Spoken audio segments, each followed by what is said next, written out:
वारीची जी भुरळ आहे ती अनेक वारकऱ्यांना पडल्याचं आपल्याला पाहायला मिळतं. याला अपवाद आता विदेशी पर्यटक सुद्धा राहिलेले नाहीत. असेच अनेक विदेशी पर्यटक ही वारी पाहण्यासाठी याचे क्षणचित्र आपल्या कॅमेरामध्ये साठवण्यासाठी क्लिक करण्यासाठी भारतामध्ये येतात आणि हा संपूर्ण सोहळा आहे तो महाराष्ट्रात येऊन अनुभवतात.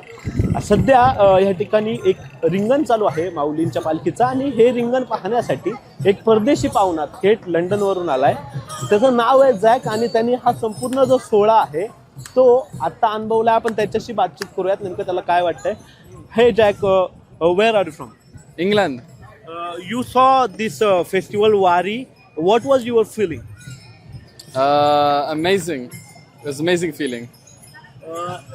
याला जे ह्या ठिकाणी घेऊन आले ते माझ्यासोबत आहे. तुमचं नाव काय? रोहित कुठून आलं? मी कल्याणवरून आलो. तुमची ओळख कशी झाली आणि या सोहळ्यापर्यंत? तो एक फ्रेंड्स ऑफ फ्रेंड्स आहोत आम्ही. एका मित्राला भेटलेले ते आणि मग आम्ही भेटलो मुंबईमध्ये आणि मग त्यांना आम्ही वारीबद्दल सांगितलं म्हणून ते इथे वारी बघायला आलेले आहेत. काय वाटलं संपूर्ण एकंदरीत त्यांना ही वारी पाहून? काय अनुभवलं त्यांनी? त्यांचा अनुभव तुम्ही त्यांना व्यवस्थित विचारू शकतात. त्यांना तुम्ही मराठी हिंदी थोडंफार त्यांना जमतं तर त्यांना विचारा की त्यांना अजून काय. Are you comfortable in Marathi? Ha. काय येतं मराठीत? Huh? काय येतं? No, what is? He is asking you what you know in Marathi. लवकर. और हिंदी में क्या आता है? हिंदी तोरा. थोड़ा आता है. हाँ.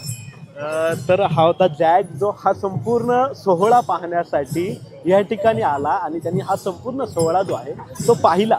फक्त तो सोहळा पाहिला नाही तर आपल्या कॅमेऱ्यात तो क्लिक देखील करून ठेवला आणि या वारीतील आठवणींचा अनुभव जो आहे तो आपल्याला या ठिकाणी पाहायला मिळतोय. तो त्याचा जो आनंद उत्सव आहे तो फुगडी खेळून या ठिकाणी साजरा करतोय इथल्या वारकऱ्यांसह आणि त्याचा जो आनंद आहे तो आता आपल्याला या ठिकाणी पाहायला मिळतोय.